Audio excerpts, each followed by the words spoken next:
नमस्कार 24 बहुजन न्यूज में आपको एक बार फिर से स्वागत है। बढ़ते हमारी आज की खास खबर की ओर ले चलते हैं आपको मान्यवर काशीराम के जन्मोत्सव के प्रोग्राम की तरफ। जी हाँ, मान्यवर काशीराम का जन्मोत्सव प्रोग्राम पूरे भारत में मनाया जा रहा है। वहीं लखनऊ में यह जन्मोत्सव खास रहा क्योंकि बहुजन समाज पार्टी के संस्थापक के जन्मदिन पर मौजूदा मुखिया बहन मायावती ने भाग लिया।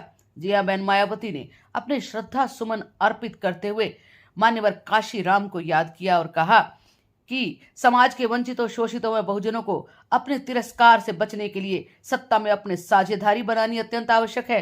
उन्होंने खुद की एक पहचान बनाने के लिए सत्ता की चाबी अपने हाथ में लेने की बात कही। उन्होंने कहा कि भविष्य के लिए यह बहुत जरूरी कदम है।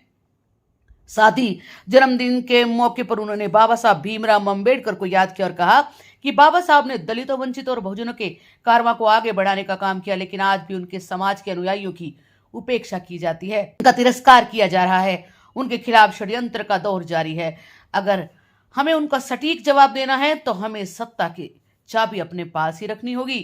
साथ ही उन्होंने कहा कि बहुजन समाज पार्टी के जरिए काशीराम जी ने बाबा साहब के मूल्यों को आगे बढ़ाने का कार्य किया। उन्होंने समाज में सदियों से वंचित शोषित बहुजन समाज को राजनीतिक शक्ति के रूप में खड़ा किया और परम पूज्य बाबा साहब के आत्मसम्मान व स्वाभिमान मूवमेंट को आत्मबल व गति देने का काम किया। उनके अभूतपूर्व कार्य को याद करते हुए आज मैं उनके जन्मदिन पर अपने अपार श्रद्धा सुमन अर्पित करती हूँ। साथ ही उन्होंने कहा कि जमीनी मजबूती के साथ बीएसपी ने उनके इस मूवमेंट को आगे बढ़ाया है और सर्वजन हिताय व सर्वजन सुखाय सरकार में आगे बढ़ाने का काम किया है। अपने शासन काल में सरकार ने करोड़ों लोगों तक इसका सही लाभ पहुंचाया और सत्ता की शक्ति से परिचय कराया, जो देश में सामाजिक परिवर्तन व आर्थिक मुक्ति के अहम मामले में एक बेहतरीन कार्य व बेमिसाल काम है।